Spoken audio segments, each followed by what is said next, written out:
YouTube, what's good? XhiaGaming here, and welcome back to another episode of the Game Lounge podcast for June 2022. Rocking with me, as always, is my twin co-host with the most, Eeenaa. Can we get an opening statement? Yo, we're back after our monthly hiatus. Another couple of months hiatus. We return. We came thought? back after Easter. We Jesus. I can't believe we've returned yet again. Return to the paddo. It's like the Oscar Isaac line from Star Wars where he goes, somehow Palpatine has returned. But in this case, it's just the Game Lounge podcast. Definitely bigger stakes here for sure. For sure. Bigger stakes, definitely. Big news for the Game Lounge podcast this month to start us off. Big. After a bit of a transition with our audio files away from SoundCloud and that RSS feed, we are now on Anchor, ladies and gentlemen. Wow, I don't even know what this is, but he's making moves out here. We don't stop here. Anchor is a Spotify-owned product. So we're on Spotify, we're on Google Podcasts, we're on Apple Podcasts, Overcast, Amazon Music, and of course, our good friends at Stitcher. Oh, God bless. I was going to say, we are remain we on... true on all of Yeah, them. good. I'm glad we're on Stitcher. All 0.1 of you, we love you. Just know we love you. We got to start this month on Stitcher to win. Perfect. I guess to start off, we'll just go through quickly what we've been playing recently. So, do you want to take a lead? How about before that? How you going? Oh. How you been? Oh, I'm good. How are you? Oh, dude, pretty good, man. I was all right, you know what? How about I hit you with a story first? Because I'm sure everyone's gonna love to hear this. It's game related. Don't worry. Okay. So it's like a throwback to our pre-podcast stories that we used to do. That's right. PS5, mine. He gone. He dead. I was talking to our boy. Yeah, pour one out. pour one out for me. I was talking to Zia here about what happened, but for the audience at home who doesn't know, so I was having dinner with some friends, right? You know, and I put prior to said dinner, I put the PlayStation into sleep mode, right? He's just there. He go, Z, right? Nothing going on. He's not even downloading anything. There's nothing happening whatsoever. The TV is off. Nothing that's on the power board is on. Not a soul. Then we're just having a normal conversation. Then pop noise. Whole house gets grounded. All the lights turn off. Literally every electronic gets turned off. And I go, this is not good. It's probably just a light bulb though. You know how it is. Those things go out, they ground the power so that they don't explode and destroy your house. Yeah. Walk out into the living room, right? It's almost going to be like setting this up like a horror scene. I walk in. You can see the moonlight come through the window. It's on the Jordan Peele thriller. That's right. It's on the PS5. Out of the PS5 in the moonlight, I can see streaks. And I'm like, what is that? What is that? We put on the flashlights on our phone, point it at the PS5. It's just smoking. Just from inside of the console, coming out of the air chambers at the top for its cooling. It's just smoking. And it smells awful. It smells like burning electronics. Pure melting. Yeah, I can't imagine that would be the best smell filling the house. It was awful. It was so horrible. So then, went shit, unplugged it, ran downstairs, flipped all the fuses back on. I was like, oh God, this thing's probably killed the TV as well. I'm scared. Munker. I run back upstairs. No, everything else on the board's fine. But the thing is though, that board that I bought, I got it from work, right? It's $120 surge protected board. Thank God it was. Thank God it was. Because if that thing was just plugged into a wall outlet, like if you think about it, it combusted from within. Imagine if there wasn't a board that was like, yo dog, that's too much voltage. And was just going into the wall. It could have started a house fire. So, That's insane. yes, very. But luckily, everything else on the board, perfectly good. Now, what's the lesson here? Jeez. The lesson here is, please, for the love of God, buy good power boards. You won't regret it. Second, fuck you, Sony. I didn't even do anything. This is the interesting part. He was just sleeping. But in saying that, Sony for PS5, they cannot figure out how sleep mode works. Like at the very start of the PS5's life cycle, I remember they had some weird issues with sleep modes. Like things were conking out, and I'm like, how has it exploded? With a goddamn in sleep mode. He's not even doing anything. He's just bing chilling. He's not he's not even playing an intensive game like Fallout 76 or something crazy, you know what I mean? Like That's a joke. Crazy. That's a joke, by the way. That game's not intense. Very intense. But then intensive. It doesn't stop there. I take it into work, send it off to Sony, but then they're like, send an email to us being like, you need to call us immediately. This needs to be taken to higher ups. I'm like, no worries. I call the higher ups. They're like, okay, we'll book in a call with you later. Okay. Still send the PS5 away. It's got its repair con note. It comes back into store 2 days ago. It came in not even completed bubble wrap. The panels on the side of the console were popped off, so they were just jiggling around in there, slamming into it.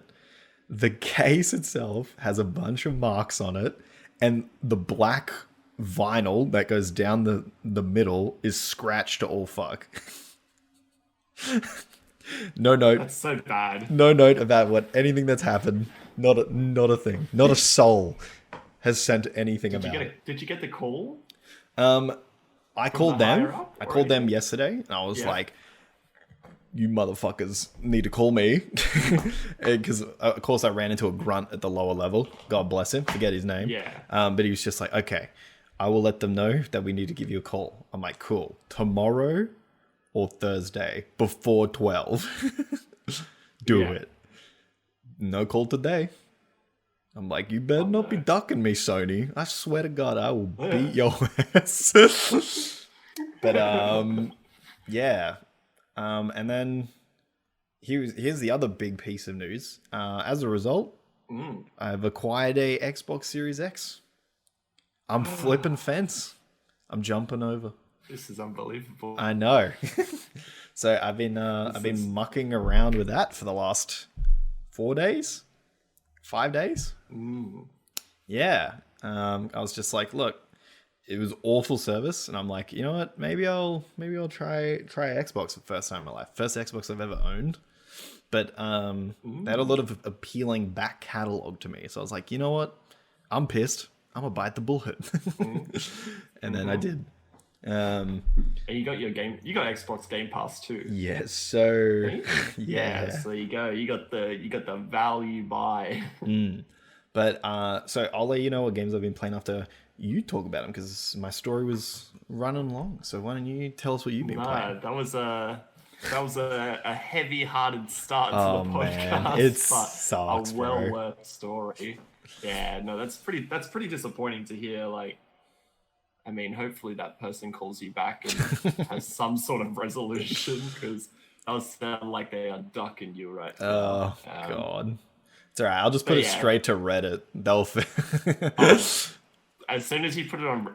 tell you what my friend did, completely unrelated, but his, like, luggage went missing, and he messaged the CEO of the company on the flight on LinkedIn, and he got a return flight for free to the US. Holy crap. So, just message old mate on LinkedIn, and you'll be good to go.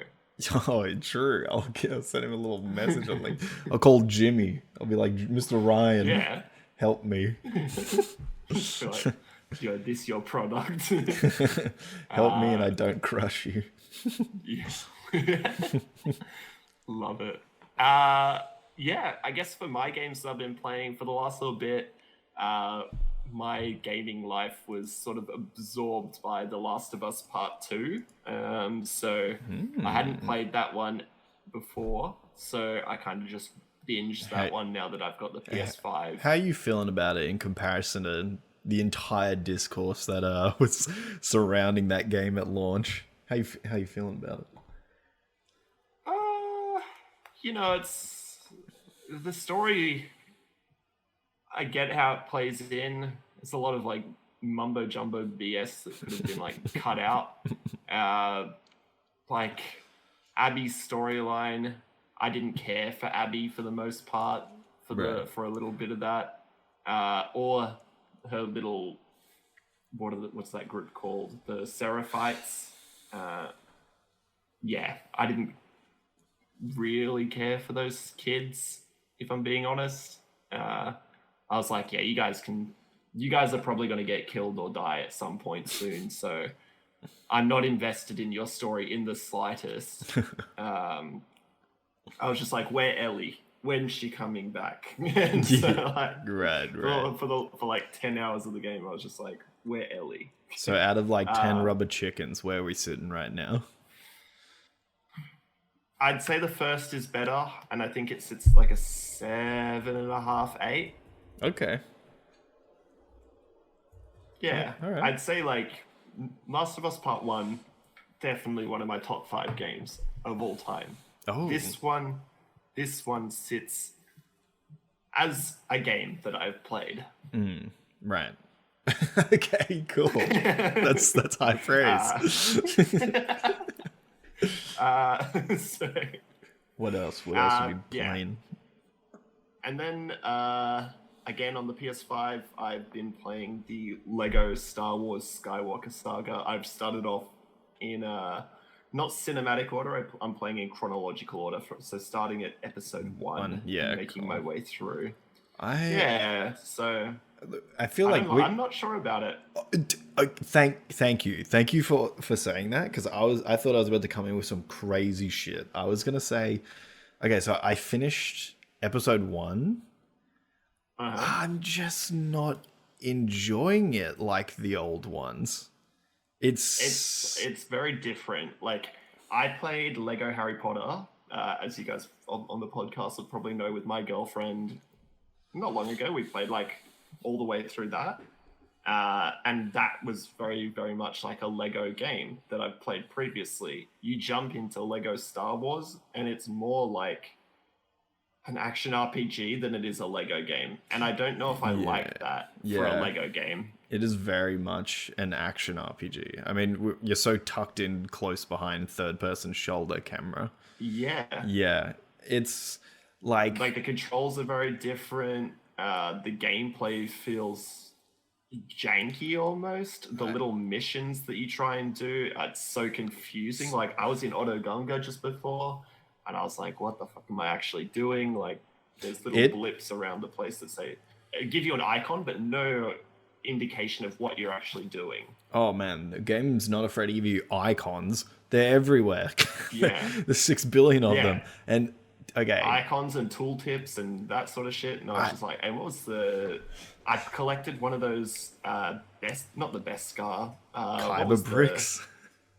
Kyber bricks. And I was like, what the fuck are these? Like, okay. It gave no indication. I knew I may not have a good time with this game when I walked up and picked up my first Kyber brick, and it was like, you've collected one of 1,396. And I was like, are you fucking kidding me? Yeah, tell me about it. Like, I look at that and I was like, yeah, this platinum trophy's not being gotten anytime soon. I was like, that one's a fucking wipeout. Whereas, like, you jump into a Lego game and it's like a guaranteed plat. You see that and you're just like, nah, I'm not sinking half my life into this Lego game. Yeah, I don't know. I'm just feeling pretty washed on it. Like, I understand its new mass appeal. It'll probably reach a bigger audience than the other ones were ever capable of, because the way those games worked in themselves was quite niche. Like, I can see how a lot of people would not like those games. In a way, were almost nearly isometric in a funny way. Like, Yeah, they totally were. Because a lot of the time they would let you go close, especially in like the old complete saga collection, where when you were in like the ships and stuff, it would like be behind you, but it wasn't so tight to your shoulder. And then when you get to big environments, it pulls the camera way back out, and you're pretty much essentially playing an isometric game. Yeah, like just a little dot on the screen, essentially. Yeah. But don't get me wrong, I think the game still has a ton of charm. Like I think the comedy is still really funny, and I think for kids growing up, this will be sick. But I think we're maybe too old now, and we've accepted the ways of the old Lego, and we're like, I prefer this. Totally. Like, yeah, but like I get if I was to grab, it would deter me from buying another Lego game should it be in this style. Which I think it would be. They've spent so long on this one Lego game, it's probably now a framework. So I imagine most of them will this will be the new like Batman, Indiana Jones, whatever they happen to do with it. Yeah. I can totally see them using this template almost. Yeah. So, I mean, it's fine. I'm just a bit bored. I'm probably done with it. I finished one episode, which seems bad, but even that in itself, like doing side mission stuff, it took so long.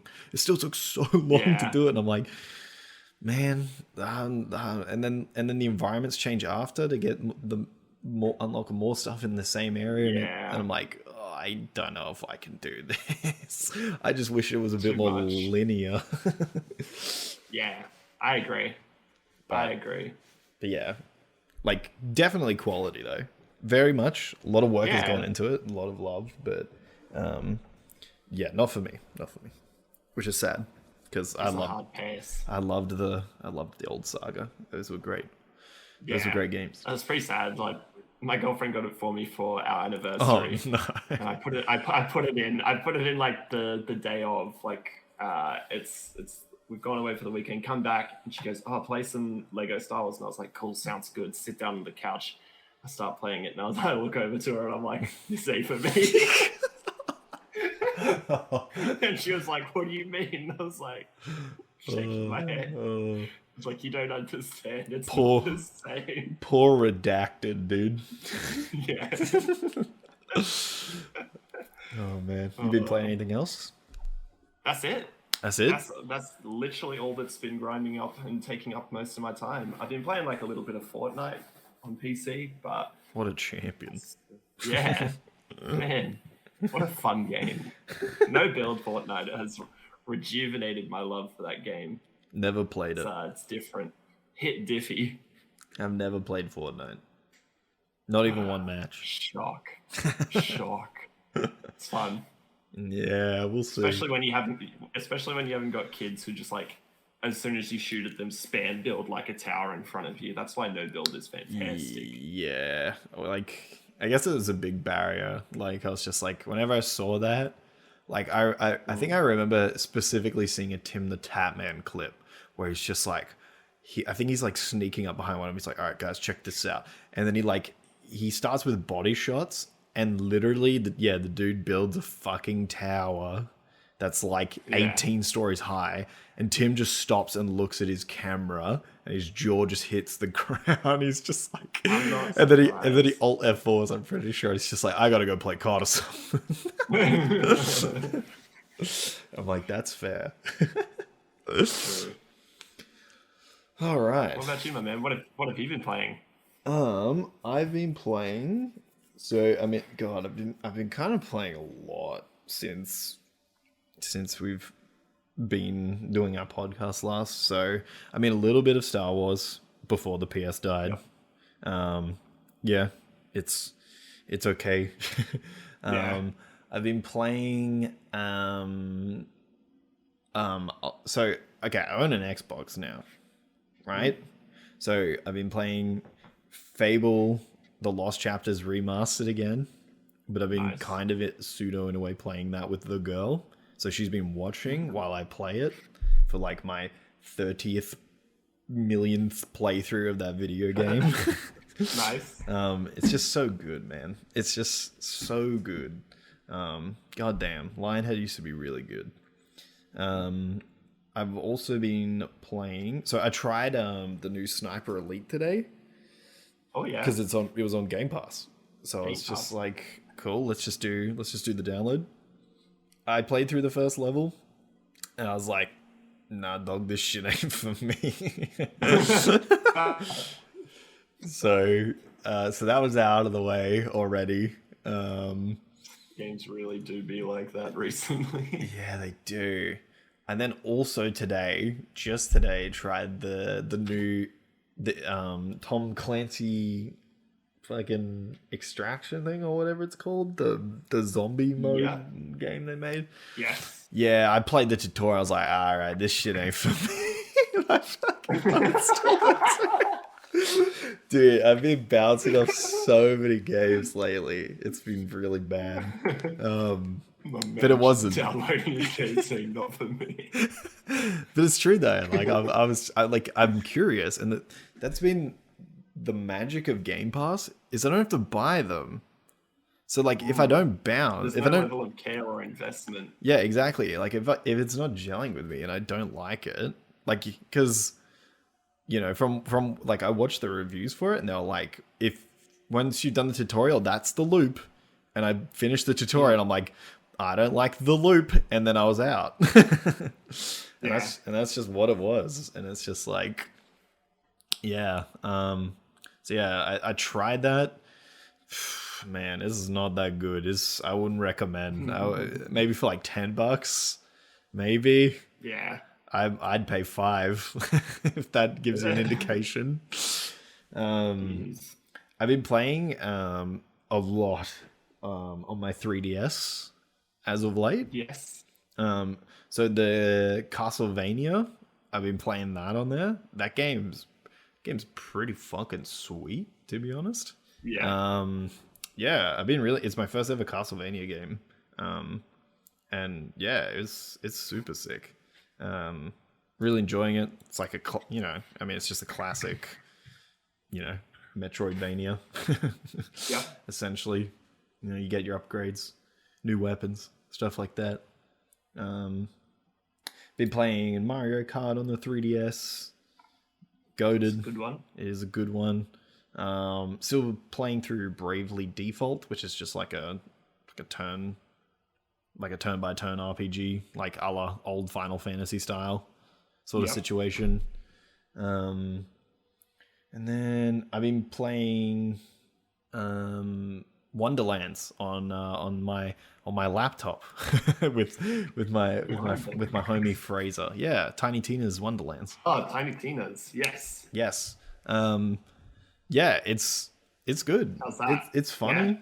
Well, like, it's still the same cringe humor, but it's funnier because it's Tina and not like two people trying to be influencers. It just fits the character way better for like there to be like cringy jokes, but like the writing is for sure better, like much better, and the story's way more engaging. And what's the name of the guy who's the villain? He's playing the Dragon Lord in this. He's like quite a well-known actor. I'm blanking. But Will Arnett. Will Arnett? Is that Will Arnett. Yes. He's playing the villain. He's doing a good job. Yeah, like it's definitely. I feel like Borderlands maybe is suffering from, like, Handsome Jack-itis. Like I feel like they would like maybe told him to like, try and capture some essence of Jack a little bit, and you kind of get like a little bit of it. They sort of like sort of snarky, sort of dickhead vibe. But like he's still doing really well with it, like much better than the last villains for sure. That's good. And you got Andy Samberg as one of the people who's also Andy Samberg and Wanda Sykes in there too. Yes, she's the robot. Yeah. Really fun too. It's really cool that it's taken more of like a D&D approach. At the moment, it's sitting at like a 7.5 to an 8 rubber chicken situation, but That's not bad. kind of a drawback is So if you've ever played a Borderlands before, you know you have like a flat % chance to increase of your legendary loot in the game. This game, you have to find dice around the map, and they're the only way to increase your loot luck, aka increase your chances of legendary drops. However, Roll for initiative. by the end of the game, I think in total you only have like a 7% more chance of finding a legendary over other games. But there is a lot of dice. So if you if you never go out of your way to find them, when you go hit end game content, you will be getting greens and blues. Oh. Yeah. Oh. Okay. And I hate it. It just makes you stand around in areas where you're like, I guess there could be one here, and then there's not one, and you're like, well, I just wasted like a minute and a half just standing around. Borderlands is terrible for that too. Yeah. Yeah. But that's my only negative for it. I'll see how much it grates me. That's not moving bad. forward, Yeah, but- so that sounds like the expansion from 2, because they had the D&D expansion in there. Yes, but it definitely plays more into D&D because you have full custom characters now, so you can make them look whatever you like, and you can fuse two classes together, which is sweet. That is cool. Yeah. Interesting. I think that's primarily it. Oh, lying.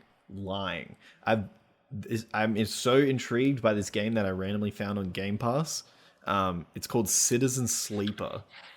I did not in any way think I was going to like this game because it's typically not a game for me because it's just a lot of reading.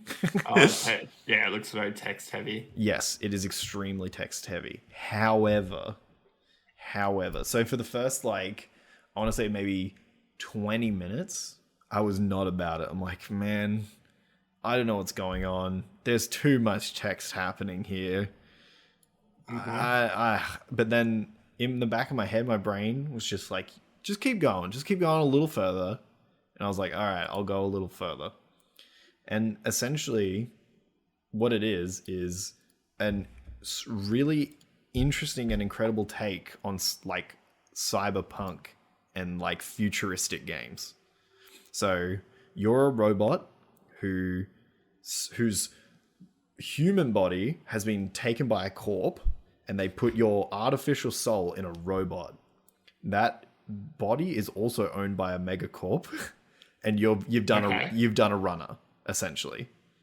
But the problem is with your robot body is that it degrades over time, and basically they were giving you medication that keeps your body from not dying, deteriorating, sort of thing. Yeah. So you got that. Your body also has a tracker in it, so they're going to be sending a bounty hunter to you, and you've got to keep yourself fed, and at the same time. So these are your 3 biggest issues that happen with the game, and you've got to balance all of these 3 things. So the game is essentially, so it's very text heavy. But it's very well written. It's amazing. It's probably my favorite story so far this year that's unfolding. But it's all dice based.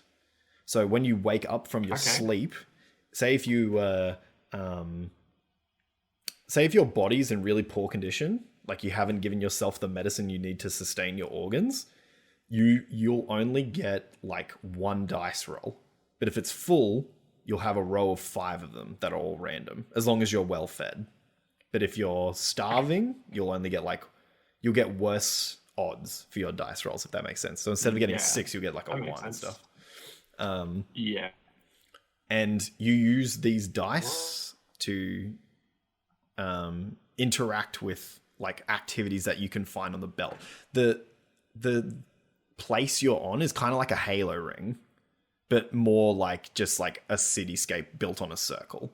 And so you traverse this circle to go work at the bar, go to this scrapyard and work a shift and stuff. And by progressing through these actions with your dice rolls, you're building up a story that eventually leads once it goes through like a certain amount of checks for it.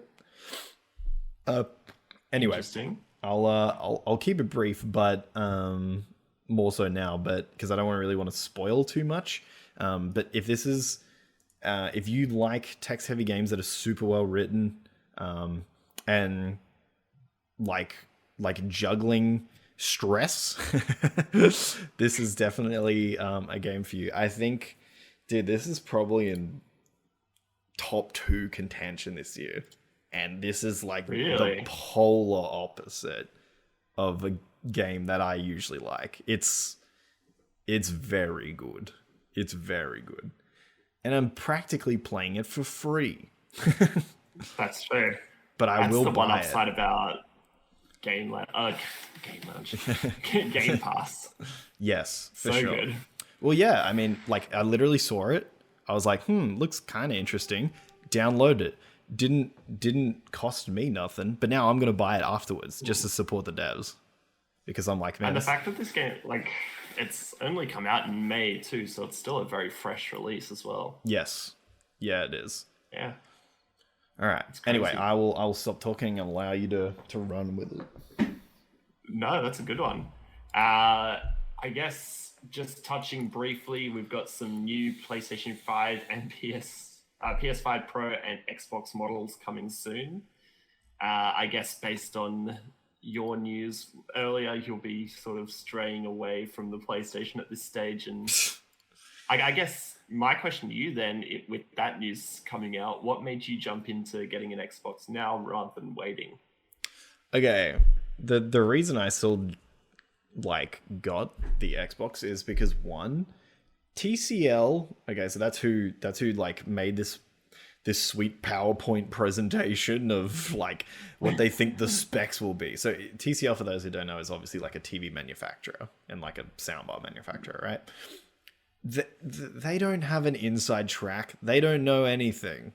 They're literally just throwing a dart at the board, just with their eyes closed. They have not a fucking idea. These things are not coming soon. At all. It's going to be another year or two at least. It's fucking impossible to get a PS5. Why would they go? It's true. Time for Pro model, because then it's then it's literally going to be is like the idea that once a Pro model's out, people are going to want that more, so the normal PS5s just float around. They're like, oh, we've now alleviated our normal PS5 stock. No, that's not going to happen. Not a chance. Okay, let's think about it for a moment. So mid-generation cycle at this point in the last gen was around next year. That's fair. These things have strangely already been out for 2 years now. 3 years. Yeah, right? 2.5, 2020. So it makes sense for that time frame, right? When there wasn't these issues. The previous gen before that was 7 years long. 360 and PS3 went forever. Or 10. Yeah. 10 years close to. It was so long. There's no parts. That's crazy to think about. It's crazy to think about gaming console generations lasting 7 to 10 years, and I've seen 5 of them, and I'm 26. Yeah. It's when someone says to you, you've lived in 4 decades, right? Yeah, exactly. Oh shit, I have lived in 4 decades, but it's I live in console life cycles. Yeah, exactly. Me too. But to me, this isn't happening.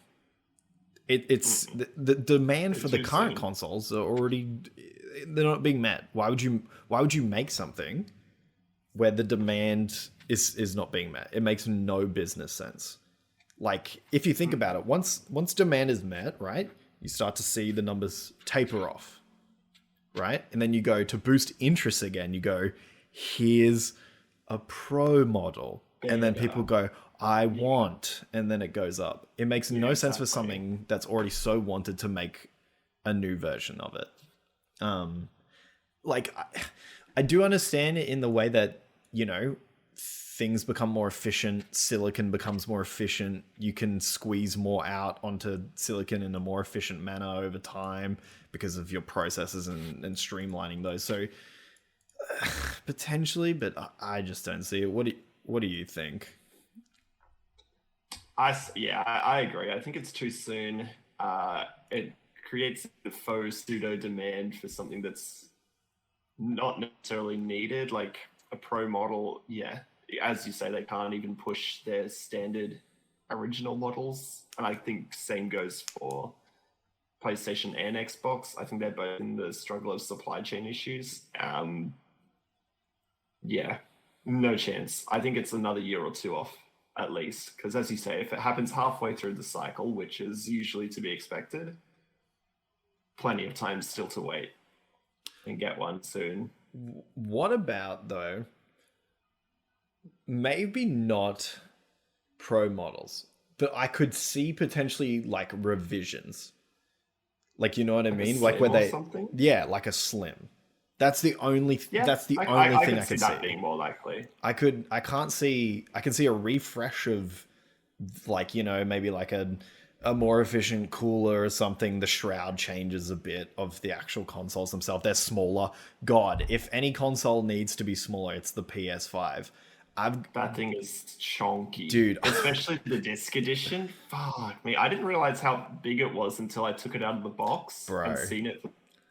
That is a big unit, dude. Like, I pulled out way bigger compared to the other PlayStations of old. Dude, I pulled out the Series X. It's tiny in comparison.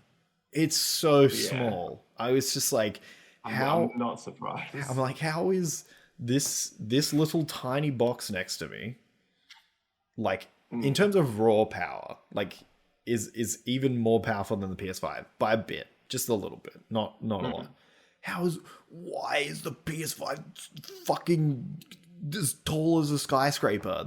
Like, it's just... literally like by size comparison, I have a mid-size tower PC case. It would be taller than the mid-size. Like, not as wide, but definitely taller. Yeah. Man, it's a big... Like, so, yeah. I could see a refresh. I don't know if we'd see Pro. And the stupid thing is, too, is, like, the specs that they were going over. They were like saying, like, oh, yeah, 8K. Like, motherfucker, no. What do you... 8K? Dude, people are just getting onto 4K as like a standard, like now. We would not be doing any 8K gaming. I just don't see I don't see the need for it. And they were like, I think now this is a very knowledge. I cannot remember the article entirely. It may have been. I do remember 4K, them saying like from 60 to 120 FPS. I'm like, that makes sense. That seems, that seems real. And then they were like, 8K 60. I'm like, yo, hi. Are you kidding me? Do you know how much it would cost to manufacture something currently with the tech we have? You would be asking the consumer to essentially pay for commercially probably like 1.5 Australian for an 8K 60, and they would be losing like $100 per unit. Like, nah, it's too much. Not a profitable idea in the slightest. So I don't see that happening. Yeah, but for sure, we'll see. I'll let you run with this next one, because I feel like you're gonna feel some type of way, trophy man, about this.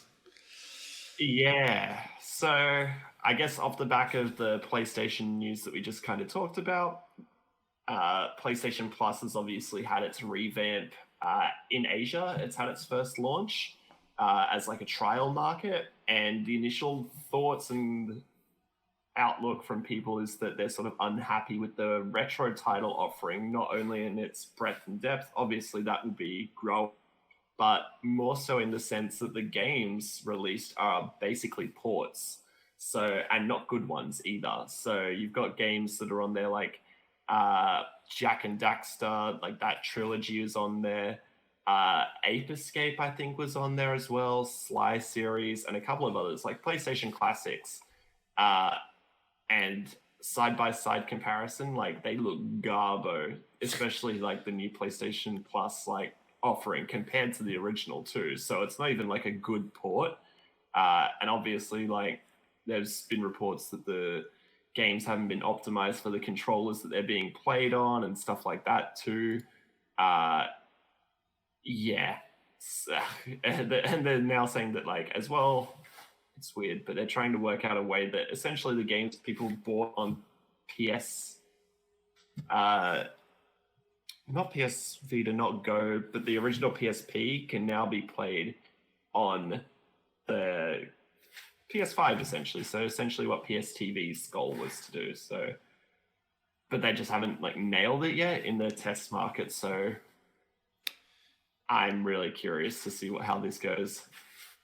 Yeah, like they have some interesting stuff happening with it, like the like ability to, like pause the game, save states for games. Cool. It's all like stuff that's been done for a while now.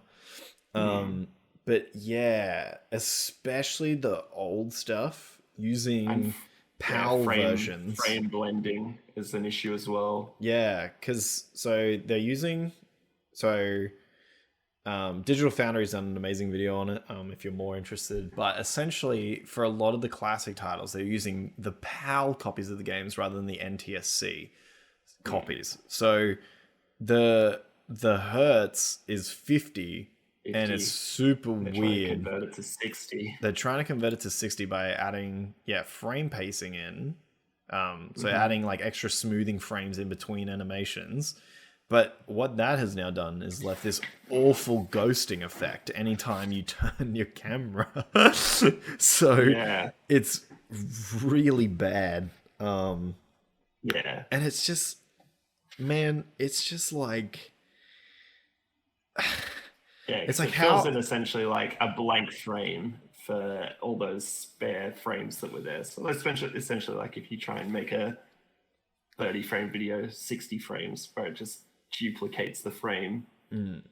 But so you get this weird stutter almost. It's gross. It's just like also like we've had good emulators on PC for these things for ages. And no major company can figure out how their own games work. None of them. Like, they don't have any idea what's going on. And it's just like... It's like the same thing with like the PS3, right? It's all streamed. And it's like my brother... It's like that meme of Twitter. It's like, my brother in Christ, you invented the PS3. How have you not learned how to emulate it yet? Like, you have to stream it? Really? But that's another whole thing, though. The PS3 is the weirdest architecture of all time. But it's... Yeah, man, I don't know. It seems like it's like a classic thing of like Sony being like nearly there. Like really adding cool features, like adding trophies to old like classic games. Super cool idea. All the other features that come along with it. They patented that feature a couple of years back now, and now they're finally implementing it. Which is cool. But the actual performance of the games and the catalog is missing. It's tiny to start off with. It is. I remember I looked at it. Party games only. That's a limited portion at that. It's not only first party. There are some third party ones in there too, but they're very sporadic. Harry Potter is in there. It's very sporadic though. Like there's, it's so weird because I forget where it was. I think it was in the PS2 column, but there was a bunch of sequels to games, but no first versions of them. And I was like, okay, so how am I meant to know what happened in the first one then if I can't play it? And yeah, it just seems like another classic, like half-baked idea from Sony because they're terrified of Xbox's Game Pass and their back compat. and they're like, we got to get this shit out there.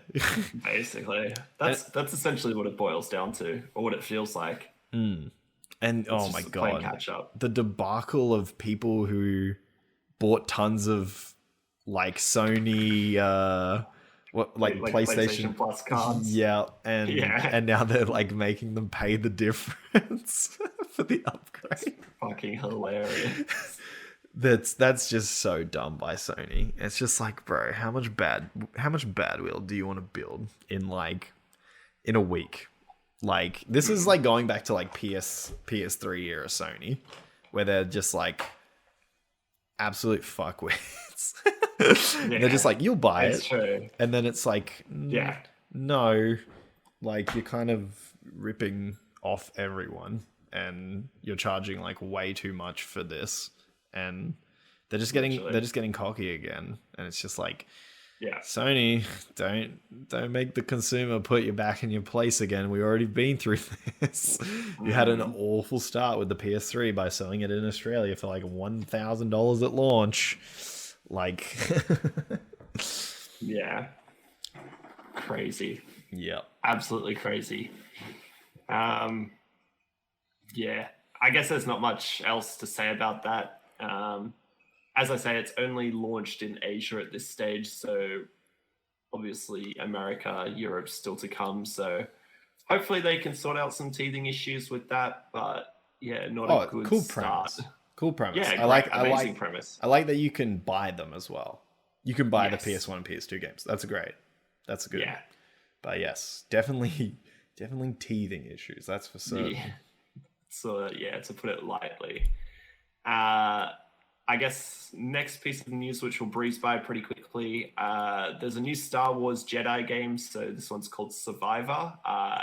And this one's a sequel to the Fallen Order game with Cal Kestis. Obviously, it's only a first trailer that's dropped at this stage out of Star Wars Celebration Week.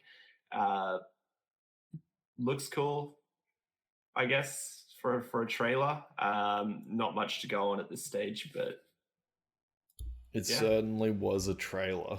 It certainly was a trailer. Yeah, very much so. So I think that one's just going to be like a keep an eye out. Hopefully that follows the success of the first game, because that was a really, really awesome one.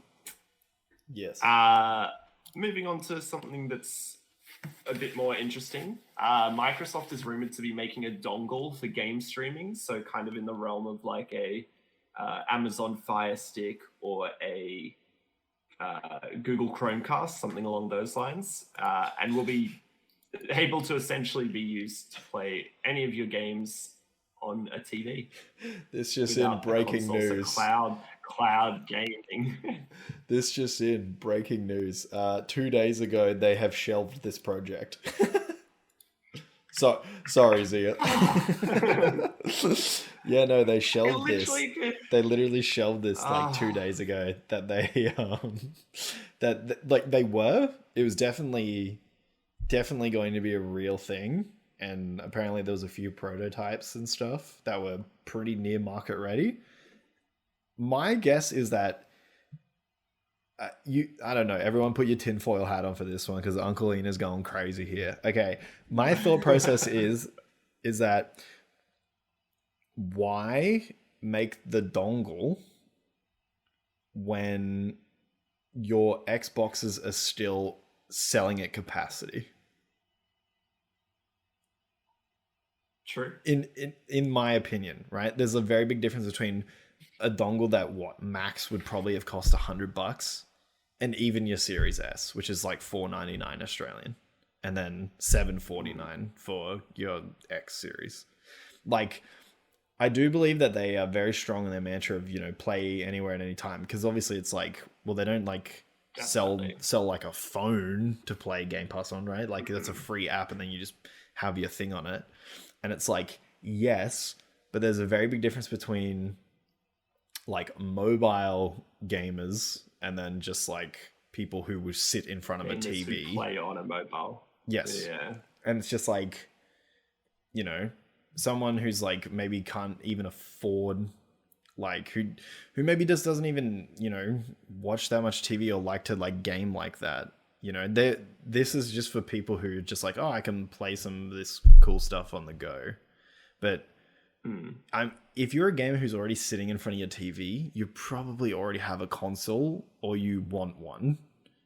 You probably don't want the dongle, is my guess. It's true. Yeah. It's true. And I mean, if you're playing high-end games, chances are a dongle can only do so much compared to what like a full-scale console can do. Like you'll be able to play games, but well, it's streaming. Not a full catalog. Yeah. So it'll be any game that can stream. So unless you have very good internet, man, it'd probably be an awful experience playing multiplayer games on it still. Yeah, especially in Australia. Definitely. That shit would be abysmal. Have you ever tried Game Pass on the mobile? I haven't. I have. I haven't, but I can only imagine that it's not good. It's fucking rough. In Australia, our connection is just not good enough. It's like maybe 4 to 6 seconds of lag. So by the time you put a left input in, see in 6 seconds. Not fun. Nope. Yeah. On 5G, by the way. That's 5G. Sheesh. Yeah, I dipped. My area's got 4 and 5G. I dip between both depending on where I am in my suburb. So. Yeah, in theory, cool idea though. Yeah, it's a cool idea. Because it's just like, eventually, like, say if your console breaks or something, or you just don't want to spend $500 upward, you're just like, I'll just buy the dong. It makes sense. Cost effective. Yep. Yeah, less heavy console that sits in your entertainment unit or whatever. Well, I imagine you shove it in a HDMI slot and be done with it. That's my guess. Yeah. Yeah. Just like a Chromecast, but Xbox. Yeah. I mean, Microsoft's got a commitment to cloud gaming, so we'll see where that may lead in the future then, I guess. Norman Reedus, do you want to take this one away? What a naughty boy. What a little naughty boy, Mr. Norman Reedus. Yeah, man, just straight up leaked Death Stranding 2. He was in an interview, and the person who was asking the question was not even asking in the context of a sequel. They were just like, you worked on this thing. And then he just blurted out, yeah, we actually just started on the second one. And that's it. That's the whole leak. Yeah. And then Kojima posted those very funny pictures of him like beating up Norman Reedus, and telling him that he needs to go to the private room, which is like I think the death room. And I've never played it, but I hear it's like the death room or whatever happens when you die in Death Stranding. But yeah, just really funny. Like, I mean, they're obviously good friends. Like, I'm sure it's hard to even know if he was under NDA. Like, it was a complete accident. Like, it just slipped out. Like, he just talked like as if it's like a normal. He was probably definitely under something to not leak it, but like, totally. I'm sure Kojima. So early stages. I'm sure Kojima doesn't care though. Like, yeah. But yeah, really funny way to announce a game, I guess. I guess it gives people something to be excited about. If they enjoyed the first one, sort of thing. Reading into it, it said that they were sort of working things out back in August last year. So, still very, very early. I think I'm actually gonna maybe pick it up soon and play it. I right now I'm kind of in like a grandfather phase of gaming, where I'm just like playing all these incredibly chill out games are the ones that are drawing me in the most at the moment, and I'm like, I could deliver some packages. Like, that's all I've seen from the game. So I guess like so many AAAs have been, dare I say, underwhelming or carbon copies as of late. So I guess it makes sense wanting to play those. Dude, indies this year and like handheld stuff have just been crushing it for me. Like, I think the only AAA game that's in my top 3 is Elden Ring. I think. Yeah. Maybe even top 5. I think my top 5, there's no other AAA besides Elden Ring so far this year. Jeez. Yeah. Far out. But are you looking forward to Death Stranding 2? Have you touched the first one at all? I haven't, but it is one of the games that's part of the new PEX Plus offering. So once that rolls out here in Australia, I think that's when I'll play that game, as well as like Days Gone. That was one that I'd wanted to play for a little bit. You can already grab that one. That one's in the little PS5 free bundle. Eh? Wait, do you not know about the PS5 like showcase bundle that is free on your PS5? It's like a whole catalog of games, including Bloodborne, Monster Hunter, Fallout 4, Final Fantasy 13. No.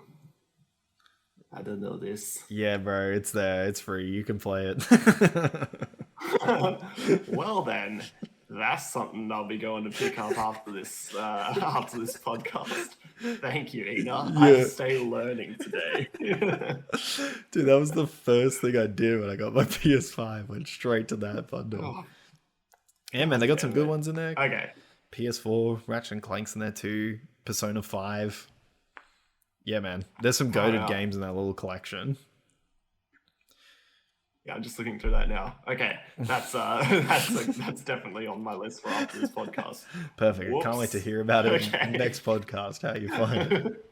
I played so many games since the last podcast. Perfect. Love it. All right. Well, moving on to some acquisition news. Obviously, the talk has been very hot around acquisitions. Obviously, in the past couple of months, we've had 2K and Zynga. We've had Microsoft and their slew of acquisitions, namely Activision. But next up, EA is looking to be bought out. They've had a couple of people putting their name forward and throw their hat in the ring as wanting to purchase them. We've had big names like Apple, Amazon, and Disney. Obviously, Disney a close worker with EA on the Star Wars series and stuff like that. But NBC Universal was the one who almost got a deal done very recently, actually. It was just that things fell apart on price. What do you think about NBC Universal as being a potential game developer, publisher in that space? And I guess to add to that, the other names on that list, we predicted Disney as being a potential EA buyer, I think a couple of podcasts ago when this sort of started to heat up. But Okay. I think the problem with a lot of these ones was the fact that the Australian dickhead who runs EA wanted to retain his seat as CEO.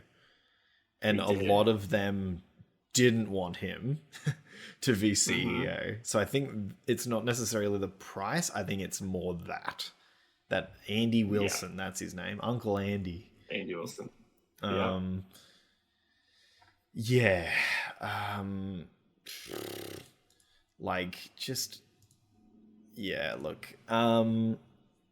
I think that all this is going to take is for that next Star Wars game to come out really good, and I think Disney just pulls the pin. I think they just buy them. That's my like Hail Mary, is that Disney would buy them off of the back of another successful Star Wars game. But then again, maybe not, because Disney's sharing the license now, right? Yeah, they're sharing it around, but they may also just bring it in to make sure that they've got some like a guaranteed Star Wars developer. And also they get the IP as well, so you can make shows out of all of the different characters and whatnot in the EA verse. But okay, let's backpedal here. What IP does EA have? They have the what will be EAFC, which is FIFA, because they're not buying that license to the name they've anymore. got no FIFA. Yeah. So okay, so they have that. They have Battlefield. Battlefield. Okay, so they have currently an incredibly dying, Yeah, dying very franchise. Brad franchise there. Yeah. Medal of Honor, if you're looking at another shooter, Okay. which is a dead series. Yep. Need for Speed, Which apparently has a game coming out this year or early next year. They're always pumping games of some sort. What else have we got? When you really break it down, because looking at all the other stuff, it's all like sports games, which are all like franchised of some sort. Like you got F1, you got NHL, you have because they own Codemasters. They're all sport games. That's right. Yeah, all the racing games, I guess. Riggs in chat says you can buy 100 companies doesn't mean you'll get a good game. Exactly, which may be another reason why, for the price they're probably asking for, maybe they don't want to step to that very quickly. Because like NBC's like probably like, we don't know anything about how to run a game company. Like, but the thing is though, is EA even worth it? Like, yeah, okay, so you print money off your soccer game. Cool. Mm-hmm. That's it. Yep. That's what they have. True. To me, in terms of money printers, definitely. To me, I guess you that could say Apex, but yeah, and you're Sims, right. Apex is and huge, and The Sims. This is true. These are huge. Those 3 games alone carry EA. Yeah, and that's like a Sims 5. You know, like most people are like. I tell you what, the amount of girls who I've spoken to, who say, "Yeah, I buy the Sims, every Sims that comes out." And I'm just like, do you play any other games? And they're like, nah, just The Sims. Yes. Is Sea of Thieves EA? No, that is Rare, who is owned by Xbox. Microsoft. By the Microsoft. Yeah. Look, to me, man, Apex has fucked me up because that thing is worth so much money. That's had a big turn. Like that probably saved like their a company. year or 2 ago. Oh, massively. Yeah. Massively. Because everyone jumped over to that when like Fortnite, not Fortnite, Warzone fucked up. Like and Fortnite was also fucking up. Yeah, Fortnite was doing builds only and people were getting frustrated with as we talked about, like the 18-foot towers in 2 seconds. I think that may have also been that awful shotgun meta or something too, where like everyone was just was double shotguns or something. You just switch between them really fast or something. Yep. Double shotguns, double SMGs. Yeah. So it makes sense why people have jumped over to Apex, and that alone is like a big money spinner. And now there's a mobile version too. And that's just come out in like the past week or 2 as well. And it's already made so much money. Hold on, actually, let me have you keep going. I'll have a look and see if I can find it. Yeah, it's gonna be like us where we were in the early days of Fortnite, looking at how much they'd made and like the insane amounts. But yeah, this is EA's version of that, and I think it's kind of just gonna take off and do numbers for them. And I don't know, maybe that's what's factored into it when they've looked at the sale and gone, well, we're not going to sell to you because, well, look at how much money the game alone has printed us. Like everything else that they've got here, they've got partnerships for, basically, like Star Wars, like all the sports games, etc. Yeah. So, all right, lay it on. How many millions? So in its first week, through just in-app purchases, so first week, only available in certain regions, 4.8 million. Mm-hmm. See, that's and a it's money free. printer. It's free. Yeah, it's a free game. And then now, apparently, which is crazy, it's nearly up to 20 million. It's been 2 weeks. 2 weeks, yeah. Joseph Ferris is EA's best talent. That's true. They do have It Takes Two, starring The Rock.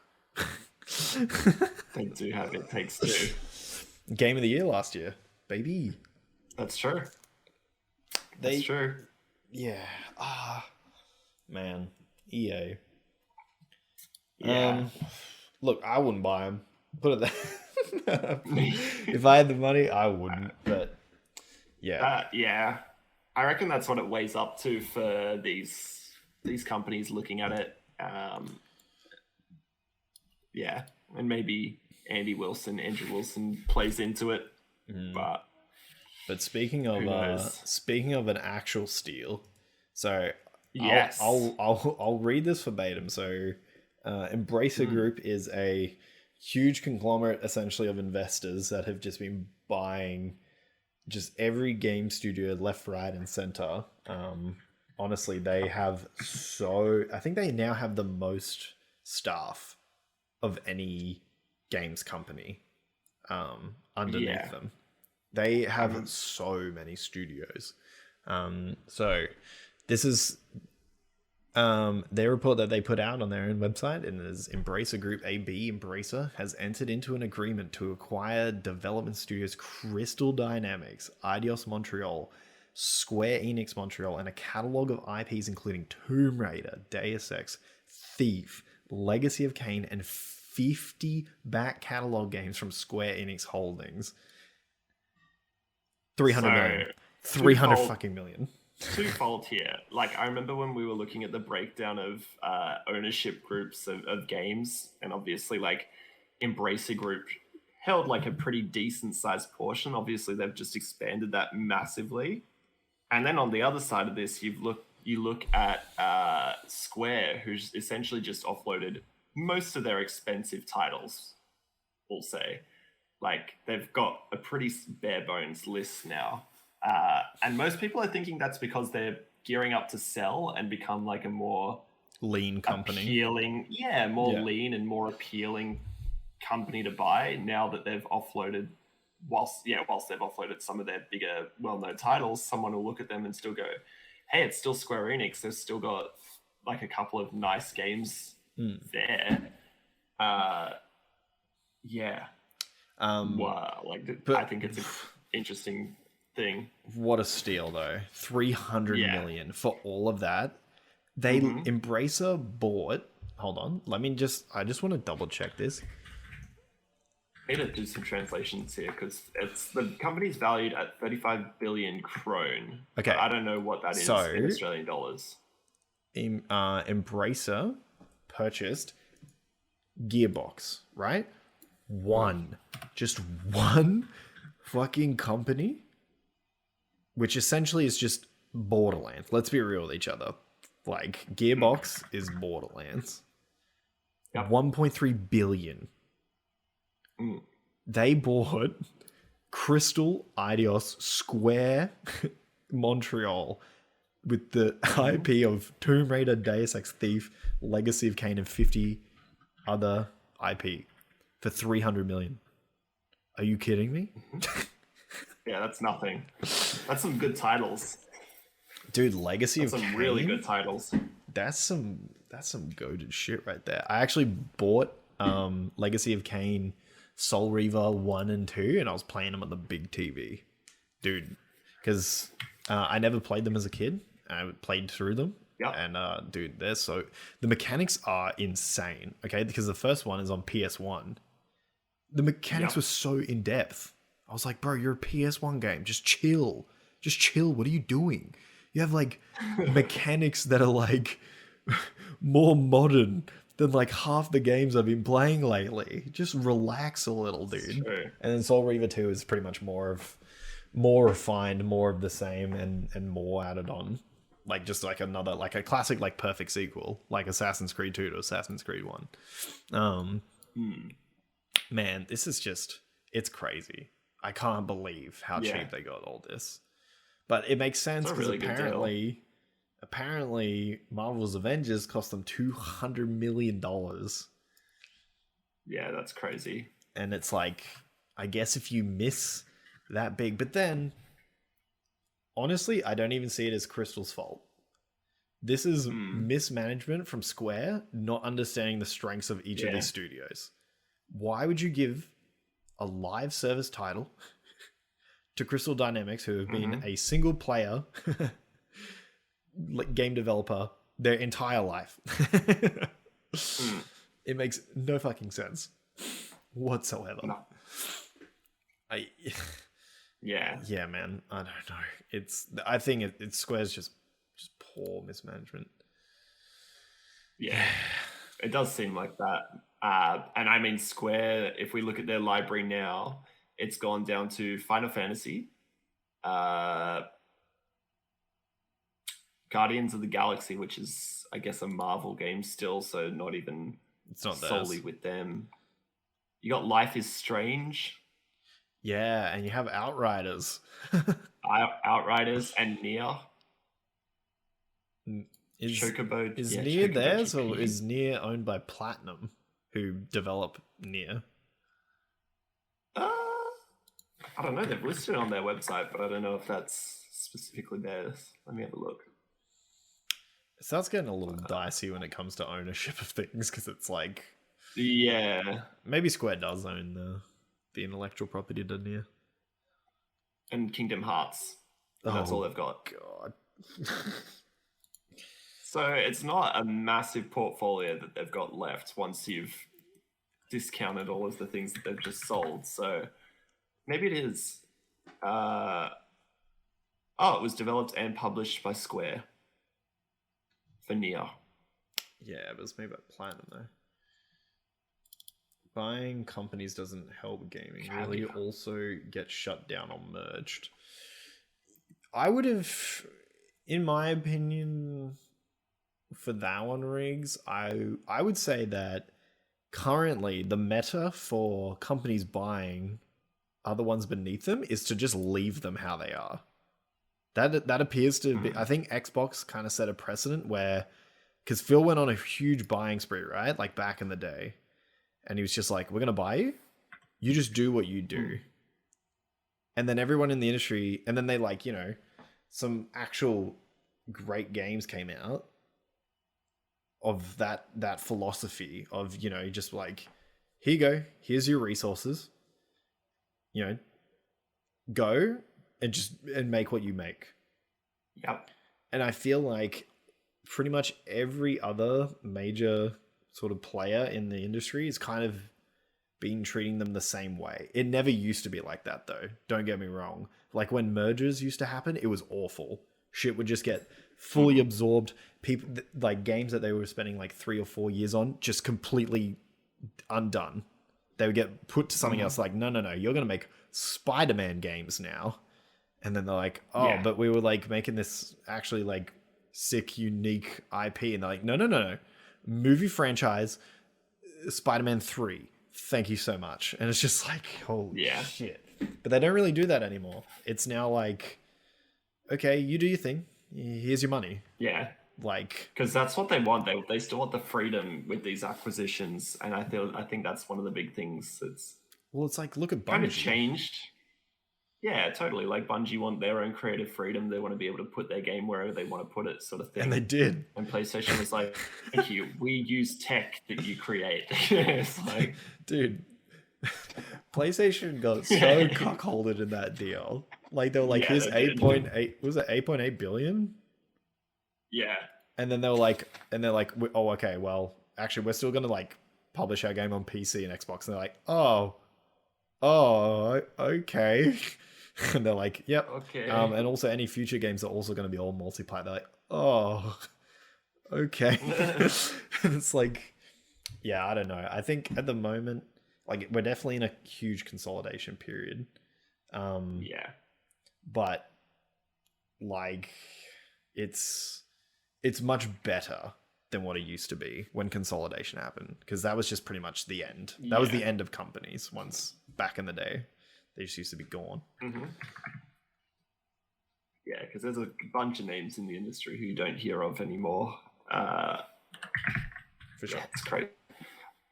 But also, just on that Sony note, they're bringing a bunch of games to PC as well, and I think they forecasted like $300 million in sales by the end of the year, or something ridiculous like that.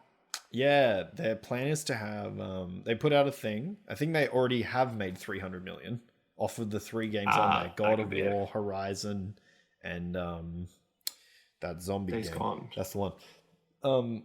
They said by 2024 they want 50% of their first parties on PC.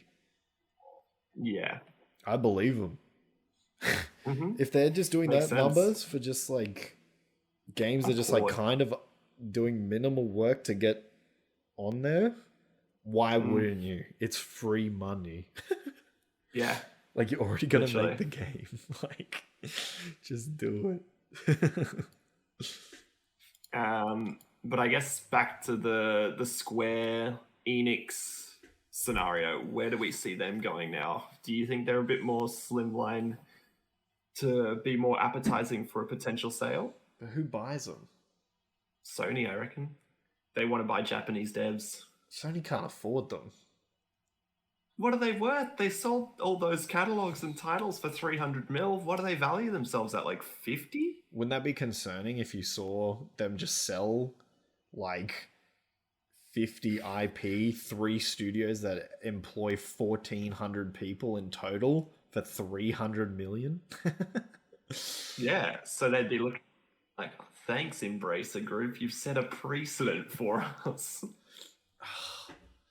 Man, You hold I yourselves don't to so think little regard. like look, Sony's got money, but they don't have money. Money. Like I feel like Yeah. Square and how crazy their CEO be talking about NFTs being the future of gaming and being on the blockchain. That guy is not going to settle for a small number. Nah. Yeah, look. Also, the value of that business is $3.5 billion US for Embracer. 3.5 bill from Embracer. Yeah, seems low. That's just on assets, by the way. Yes, that makes sense. Yeah, look, I imagine Square wouldn't sell for anything less than what's been the latest big acquisition? Activision Blizzard. What's that selling for? What's that selling for? It was a crazy number, right? 50? 50 bill? No. I'm trying to find the sale. It's old news now. It is. Let's see if I can help you there. 70. 70 bill. Yeah, 68.7. 70 bill. So you've got Final Fantasy, Neo.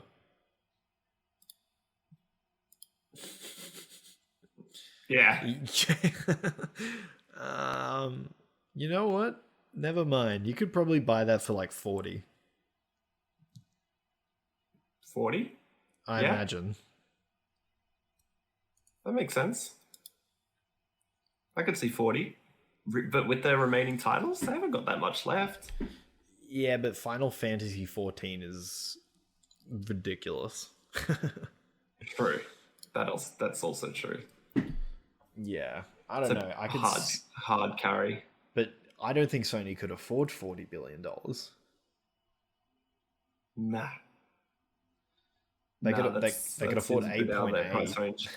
But I don't know where they'd get the money for 40. Nah. Well, we'll see what happens with Square in the upcoming little bit. But I guess back on the Activision Blizzard topic, Investor Group urges the shareholders to vote out the Activision Blizzard directors. So I guess mainly the face of that being big boy Bobby Kotick. And I guess it's off the back of the mistreatment of employees and that sort of thing, and wanting to get this sale through because obviously that. No. You've got to fucked up, Alex. No? You got to read that first word. Investors? That's right. And what do investors care about? Money. That's right. And what did Activision... And that's why they want the sale to go through.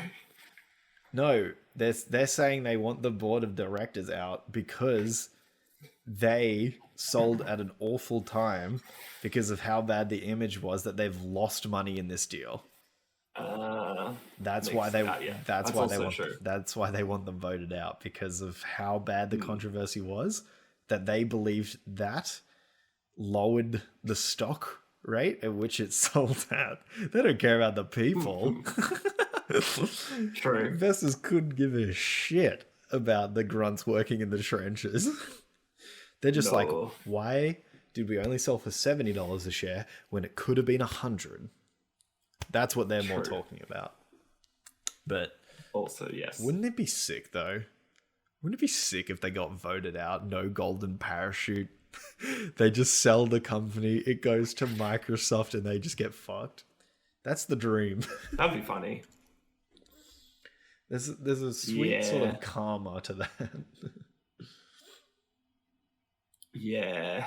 It'll be interesting to see how this plays out. Because, I mean, investors obviously always want their way with these sort of things because they just want the money. And yeah, obviously, as we sort of noted, they did have like financial losses in the first quarter of this year because of some bad publicity, etc. But yeah. I guess we'll see on that one.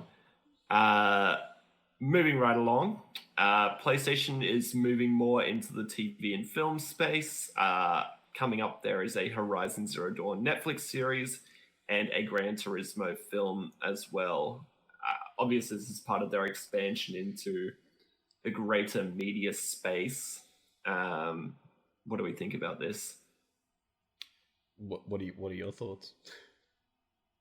I think it's a good way to push IP and maybe get people interested into things that they may not necessarily know about. Like, I think it's going to open a new audience. They may not necessarily know it's a game unless they see the massive PlayStation Sony logo flash up on the screen after Netflix. But yeah, I think it's a good way to get people involved in like the greater story, and I guess you can sometimes tell more that we've sometimes missed in video games.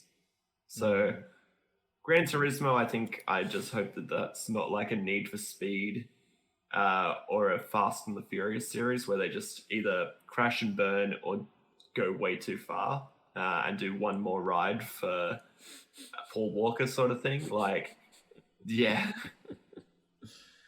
Yeah, the Gran Turismo film was the thing that really caught me off guard. Because I was just like, we're just racing? We're just going to be following like X-dude who's just going to be a racing? Like, in what world could you even do any of that stuff you described? It's Gran Turismo. It's a simulator racing game. It's not even like a story-based game either. It's like such a weird thing to turn into a film. My career mode in that game is I go to a cafe and an old man tells me, you must get to the 3 Italian hatchbacks. And I'm like, all right, please stop yelling at me. And that's the story. That's the whole story. That's brilliant. A Gran Turismo film? Yes. Yeah, a Gran Turismo film. Wild timeline. So that's an interesting one to see what they do with a film. As for Horizon, I feel like that show will live and die by its CG. If it's done... Yes. If the dinosaurs look like shit, it's just going to get memed on, which may be even better content. Oh, yeah. Could do like I mean, Sonic did well from that. Had shit CG, and then it turned into one of their, like, the best movies ever based on a video game. Actually brings up a very funny point in chat. So back to the Gran Turismo film, he's like, hour and a half saving enough for an Evo. Could you imagine if it's as realistic as that, where just like you just see the main character driving a Fiat around for an hour and a half in the film, and then he finally has enough to buy an Evo in the last 30 minutes? That's so good. You're Grand Champion.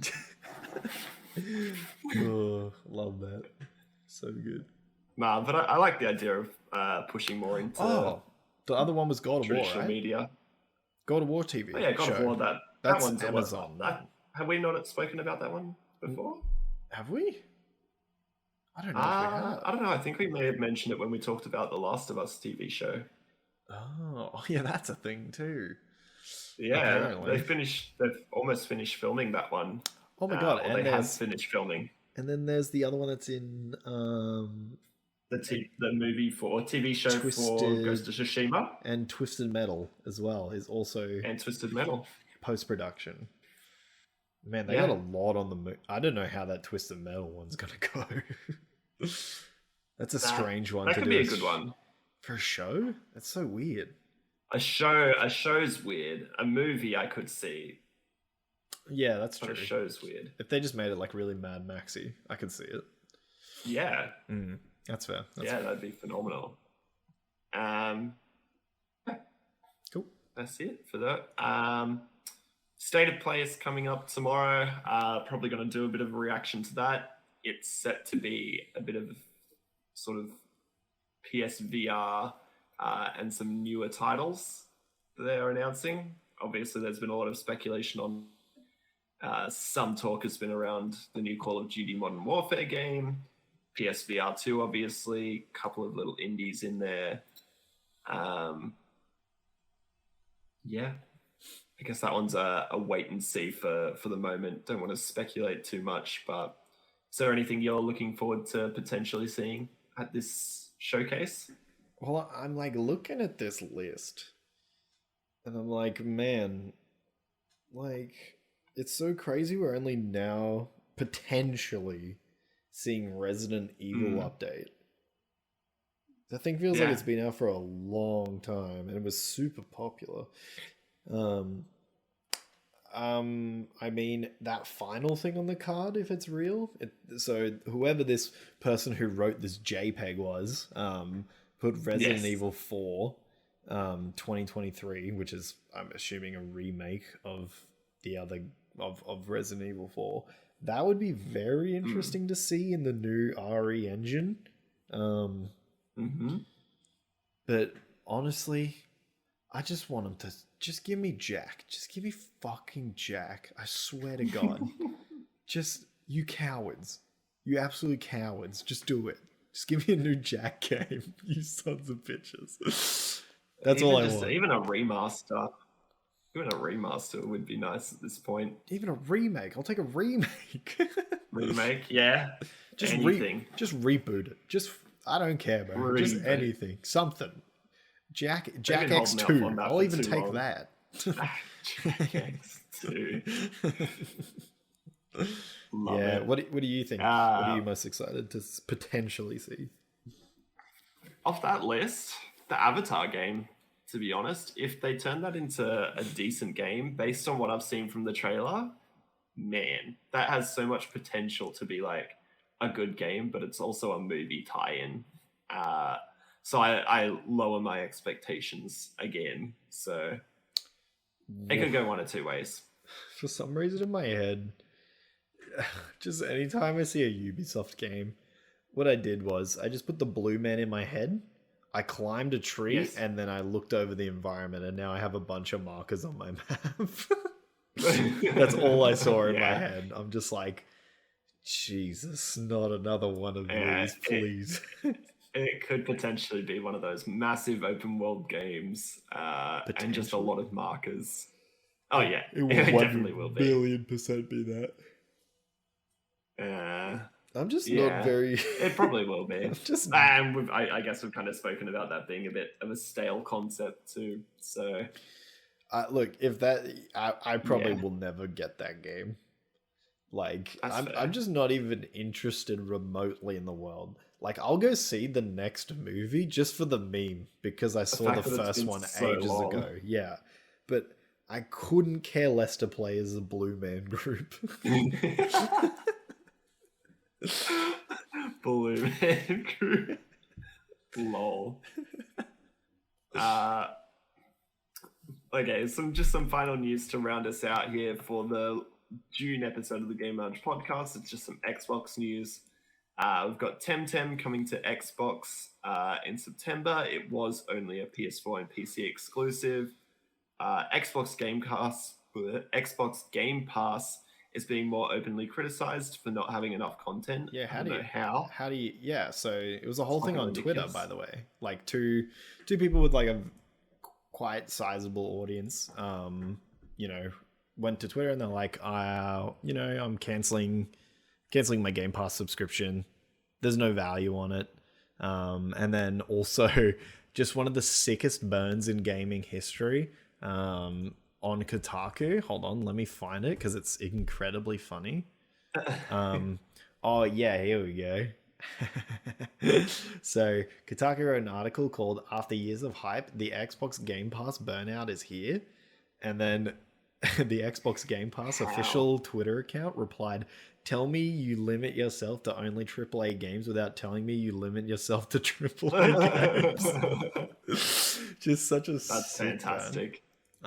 And just so, like, fair enough. If you're someone who only plays AAA games, I get it, right? It may not have enough stuff, but like, literally the last Sniper Elite, newest one, just came out. It's like a huge game as well. So just also for reference, currently, I just want to tell people the number of games currently on Game Pass. Yeah, I was just trying to look that up actually. And it is. Hold on, one moment, please. 459. Shit, man. I think I've run out of value. Yeah. 450, and that's like all the EA games and everything like that too. Yep. There's some fantastic games on there. Like I was gonna pick mine back up relatively soon for Trek to Yomi for one. I've got that downloaded and ready to go. That's one that I wanted to play. I mean, God, there's so many good games on there too. Like we've spoken at length about how many games are on Xbox Game Pass. Like if you think there's no value on there, I think you need to reassess. And because you definitely have not looked hard enough. Like there's some really good games. Just look past the ones that you know the name of. Yeah, like it's literally people need to stop pretending it's not a discovery tool. Like it's like Citizen Sleeper. I never would have fucking played this game in my entire life if it wasn't just sitting there in front of me. I go, what is this? I click it, I play it, I go, God damn, this is sick. And it's just like there's so there's so much value in knowing you don't like something or it's not clicking with you. Like Sniper Elite 5, I fucking $80, $90 Australian game. I downloaded it, I played it, I went, this isn't for me. Sweet. Like there's so much value in even just understanding that what's not for you instead of making a poor choice because game demos don't exist anymore. Or like very rarely, I should say. Yeah, I mean, yeah, game demos are like a bit of a dying breed, but unless you buy the upper tier for the PlayStation service and then you can have your demos. Oh my God. I mean, yeah, you look at the fact that you've got this service and there's so many games on here, like there's something for everyone, to say the least. It's even got like all the sport games. So he said the line. He said the Nintendo line. Something for everyone. Yeah. Yeah. There's a literally like for everyone. There's something for everyone. Like it's got puzzle, it's got sport, it's got horror. Yeah. It's got even as games, me as someone who's like a new games. Yeah, like rare replay even. It's got like Blinks even the if you just Time download Sweeper. rare replay. Need I say more? Yeah, Sable. Sea of Solitude. Sable. Crazy games in there. I'm gonna play it like again. even me as like a there's some amazing games in there. Skatebird, that's a really good game actually. Slime Rancher, Skate 3. All the Star Wars titles as well. So yeah, ridiculous that people look at that and say that there's no value. It's got, what's that game? Artful Escape. I've got Artful Escape on there. Yeah, that's a fantastic one. Silly silly if you're talking shit on Game Pass. Yeah, that it is pretty crazy. But this next one it's a question I really wanted to, or story I really wanted to bring to you, because I want to know your thoughts on it. So in a book, I forget which one, I'll look it up later, but in a book that's been out for a while now, a certain guy who was I'm guessing a Marvel executive, essentially went to a bunch of gaming companies and was like, we want our own version of Arkham, like a game as big as Arkham. And they're like, and we want it to be able to be a console seller for your systems, to push systems, right? They initially went to Xbox with the Marvel IP, and Xbox turned them down, saying that they wanted to focus on their IPs. So then, naturally, they went to Sony, which is very funny if you think about it in this context, which is, at the time, Insomniac wanted to work with Xbox, hence Sunset Overdrive. So there's a very weird reality in which they could have been making Spider-Man on Xbox, but it's still being Insomniac games. Yeah. So, okay, so first of all, what is your thoughts on the fact that Xbox turned down the Marvel IP at the time to focus on their own? So this is just as Phil Spencer came in, essentially. This is the time. Yeah. I mean, it's so strange looking at it retrospectively, knowing where Xbox and Microsoft are now, having purchased like the Activision Blizzard, having purchased Bethesda. You know, I guess Big Philly D has looked at this and gone, well, maybe it's not the right thing for the time. And I mean, credit to him for making that decision. It's probably not an easy one to make, because Marvel on its own is a massive IP. But yeah, crazy for them to make that move and make that decision and take that step, because yeah, I mean, obviously Insomniac, as we've now seen, have done a fantastic job with the Spider-Man series of games that they've done so far with Spider-Man and the Miles Morales game. Even if Miles Morales was second rate, yeah, it's a crazy turnaround. Honestly, thank God. I'm glad that they declined this, because think about it, at the time of the studios they had, could you imagine 343 Studios making it? Or like the Gears team? Like, who makes this? Like it worked out. I think it worked out really well for them. Like Call of Duty Warzone, while it had its moment, they've done well there. Gears has continued to be good. But who can make that type of game in their fold? Like, no one. Exactly. I mean, now, yes, someone probably could. Now I agree. Back then, no, definitely not. Which is funny, because I think it would have been probably an awful game had it come out from any of those studios.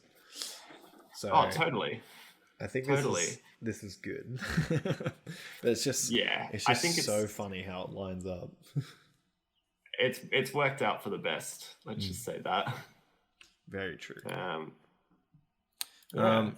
Brief note. I like it. Acquisition apparently of Activision is going smoothly.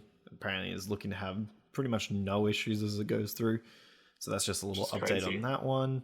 And then the final one, which is just kind of a small win for the industry. Raven of Call of Duty support fame has formed the very first AAA game union. Interesting. Huge step. And like Phil Spencer's already said that he's like amazing, cool. People should be able to make unions to better communicate with their feelings and their needs and their wants to companies, whereas Activision has been the complete opposite, literally sending in union busting tactics to to stop it. So just two different types of management. Yeah. But yeah, really cool opening for an industry that makes way too much money to not have unions. So it's finally cool that a AAA dev finally has their foot in the door of workers' rights. Totally. Yeah. But yeah, that's pretty much I think the news. I think that sums us up for the month of June 2022. I guess we'll then just go quickly to closing statements. Eeenaa, do you want to take it? Fuck the PS5 and long live my new Xbox Series X. Please don't die, I beg you. Yeah, that's the God, it's gonna be absolute mayhem on the podcast if that one dies or anything happens with it. Please no. Closing statement for me, jeez. What to say? Go play some indie games. Whether it's on Xbox Game Pass or Steam or Indie Gala or wherever you happen to play or buy indie games. Go check them out. There's some great devs out there doing some fantastic work. Yeah. There's so many games available. Check it out. Bunch of free demos. Try them out. Wish list them. It helps. I think Summer Game Fest is also coming up in the next couple of weeks or something as well. So tomorrow's Sony, and then on the 12th is Xbox's showcase as well. There you go. A lot happening.